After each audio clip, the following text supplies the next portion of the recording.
Hi, I'm Dave Edwards. Today we'll take a look at a couple of new features for Evernote and we'll answer a viewer's question about my frustrations, or actually, it's really their frustrations with Evernote. One thing you can't say about Evernote, they are not resting on their laurels. Some new features get a lot of attention, but some can go unnoticed. Today, three of them. You've been able to display spreadsheets instead of a note in Evernote for some time, but the latest upgrade adds even more value, and there are a few more. Let's take a look. Okay, let's first look at the spreadsheet changes. Now, if you go to Account Settings, and then Preferences, and then Notes, and then Links and Attachments, you can now choose from either title or preview for the default spreadsheet view. So now, if you want to display just the title of a spreadsheet inside your note, you want to click on Title.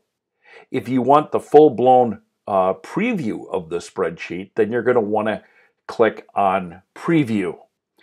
Initially, when this feature was offered, I started using the preview view. Now I'm kind of migrating a little bit over to the title view, but that's really just a matter of personal preferences. But look for that spreadsheet drop-down bar, pick either title or preview, and then you will have your choice. The title will just show you the name of the spreadsheet. The preview lets you see what's inside the spreadsheet. Okay, next feature.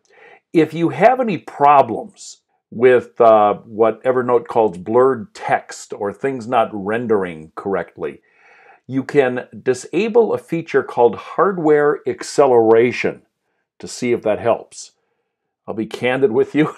I have no idea what hardware acceleration is, but if you go here, see the little box marked advanced and then hardware acceleration disabled, and you click that box, well, there you go. You will find that setting. That also is under Preferences, Notes, and then the Advanced box. You'll have to restart, as it says, in order to enable that feature. Another new feature, you might see something called a low hard drive space warning. Evernote will now let you know when free space on your hard drive is getting low. You'll get a pop-up when you've got only 5% of free space left. Hopefully you will never face that. That's another reason why I try to store almost everything in the cloud. And finally, there's some new features on printing from Evernote. As I always point out to people, man, I remember when Evernote first started a billion years ago, printing was almost impossible. And when you tried to print, you'd have crazy fonts and everything else. Well, now, this is really, really cool.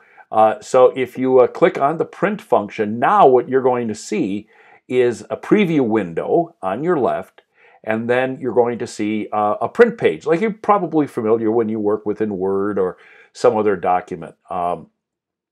You can set the destination to either print to PDF or to your printer. How many pages do you want to print? You want to be in portrait or landscape. You can scale the picture. You have different options for margin. You can go from color to black and white, two-sided or one-sided if you want to print that way. All sorts of different features are now available from this print workflow screen. All plans, including the free plan, will be able to see a preview of what that print job will look like. And then you can select multiple note ranges. You can switch to black and white mode, all those kinds of usual things you would expect as well. Professional plans will be able to print multiple page notes and rearrange the order of the pages before printing. You can set page numbers and even where those page numbers will appear. Now, as promised, I want to answer a question from a viewer. Someone wrote to me anonymously asking me if I was getting frustrated enough to leave Evernote. And then parenthetically, they wrote, "Oh, I guess you can't leave because you work for the company." Well, let me explain a few things. First of all, I think what the second part of that question is referring to is the fact that I'm an Evernote certified expert. As you can as you can see there. But that doesn't mean I work for the company. What that means is I went through a certification process so that Evernote feels comfortable with me teaching and training people on Evernote, and anyone can go through the program. I was just fortunate enough that they recruited me for the program, and I'm glad I'm a certified expert. But I don't work for the company, which gives me the freedom to criticize Evernote, and I have, or compliment Evernote when they do a cool new thing.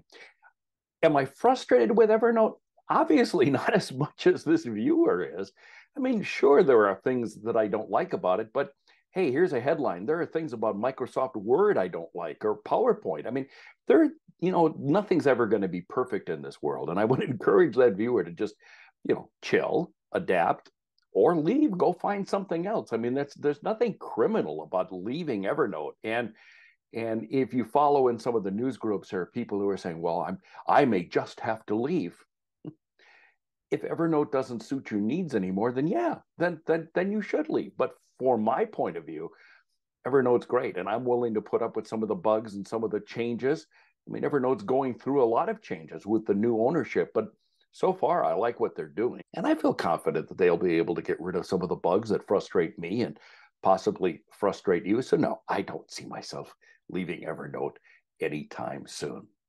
Hey, if you want to keep track of the latest features of Evernote, subscribe to my channel. That's what I do. I try to give advice on how I use Evernote, and I'd love to have you as a subscriber. So please do so. I'm Dave Edwards.